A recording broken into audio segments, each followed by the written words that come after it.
And Pastor Andrew Stevens. And the reason I stopped by here is we're doing an audit around the country. It's called Assumed Authority. I write for the Associated Press and several other. I'm a freelance writer.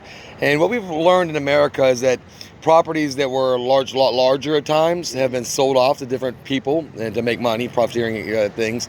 And then there's a lot of times a discrepancy on who has authority over property. So in this case here at Crossroads, it got sent to us that it was a Crossroads Center. All right. Now, I looked on articles of incorporation in the state of California for... Do I? Get your phone, and that way you can call and talk to them. Well, I don't have to talk to them. Like, this is what we kind of find out, is that there is no Crossroads Center filed in the state of California.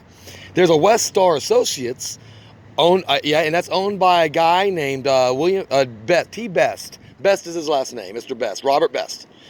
And Robert Best, I can't figure out if his company, because this parcel here, this property has been sold into like 5 different parcels, owned by several different companies, including Home Depot. Yeah, I know what West Star is. I don't need like information. I'm trying to figure out. Oh well, no, you're the person who drives around talking to people, so you're the one to talk to, because you're the authority, right? So you're the one, right. So I'm talking to you because I don't need. I'd talk to them. I mean. Well, I think you should talk. Well, actually, you can talk to the head security guy. Because what we're trying to put together, what we're trying to figure out as investigative journalists, is where an authority is divvied out to private security companies. Is it divvied out by people who have the authority to give that security company the authority? I'm giving you this number. You can talk to the head security guy. Because you don't really know, okay? Yeah. Well, you just have a job to do. You don't really know. It's a deep topic. It's really because in America, people are restricted movement, which is our 13th Amendment right. I mean, I know you being a man of color can appreciate 13th Amendment rights. So in America, the right to move around freely without being restricted can only be changed, I guess is the word, or the only exemption is property rights. So property rights go to the person who pays the money for the property to the government, and then eventually it's sold off into other people. In this case, in this property, it has been sold off to 5 different people. So do you have a contract with all 5 people? What I'm going to do, I'm going to put you in touch with the head of security. So he can tell me. Yeah, he can tell you. Because you don't know. He can tell you better than I can. So. Well, I mean, that's why I was just, what is your, are you contracted with the West Star, or are you contracted with, like, Home Depot? Because No, we're under West Star. Because Home Depot's lot, for instance, this is what I'm asking, because Home Depot's lot, do you patrol Home Depot? Okay, so Home Depot's lot was actually purchased by Home Depot. It's owned by Home Depot. All right, so the question, and this is... Now, these guys, like, say, for instance, when something's going on in their parking lot, they will call me. That's what I'm trying to figure out. So this is what the story's about. So your contract is with West Star, but Home Depot purchased that lot. And they don't lease it from West Star. They actually purchased it now it's privately owned by Home Depot. But what you can do is, what I suggest, if you want to get a good story, yeah. Call that number and ask for the head of security and just say, hey, this this guy's got to give me the mumbo jumbo to make it sound good for his company. Well, they want to do it because, your company should get paid more if you're protecting if you're protecting private property that's not under your contract. I mean, that's crazy, isn't it? I mean, I don't do too bad, actually. Well, no, it's not about your paycheck. What I'm talking about is an authority in America. Like, I'm security as well at festivals. So I work at like large festivals up in called Reggae in the River. You probably heard of it in Humboldt County.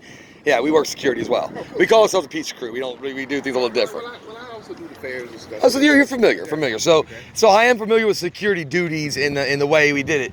And but what I'm worried about is in society itself.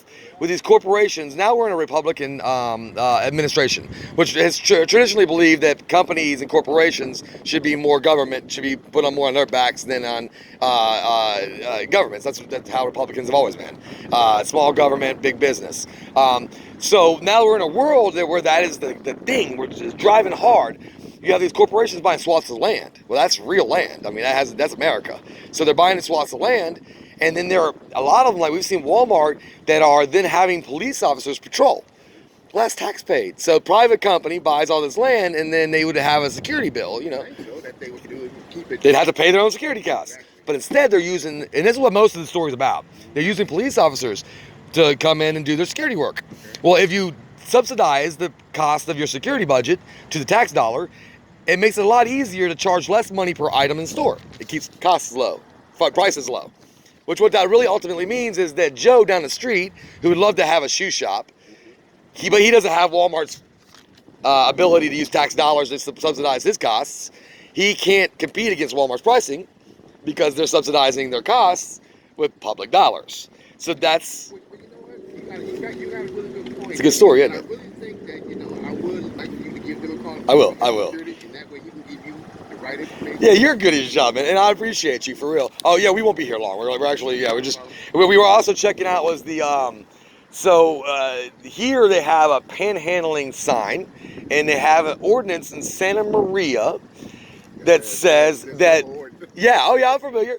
And the ordinance, what it has a special one right underneath of it. It has an exemption. That is kind of funny, right? It has an exemption right underneath of it, which is really strange because the exemption, right, says this ordinance is not meant to stop free speech. Stop free speech. So free speech is legal, but solicitation is not. But I bet they treat free speech like solicitation. Well, I get some information that it is illegal. Yes, to solicitate. To solicit. Think about it, you got a good point. Solicitate. Because in the sign it says you can't panhandle within 6 feet of this sign. Which no, there's a law on that. There literally is. There is a law that ordinance on a sign does say within six feet of any exit to a business. It does. It does say in the ordinance. Right. No, it says no panhandling within 6 feet of an entrance. I'll read it to you again. Go ahead and read it. Yeah, I read the whole thing. But what I'm getting at and what I'm trying to bring up is that right underneath that in the same Muni code number, the next one down says exemptions. In the exemptions, it says this ordinance is not to be construed as a way to violate free speech rights.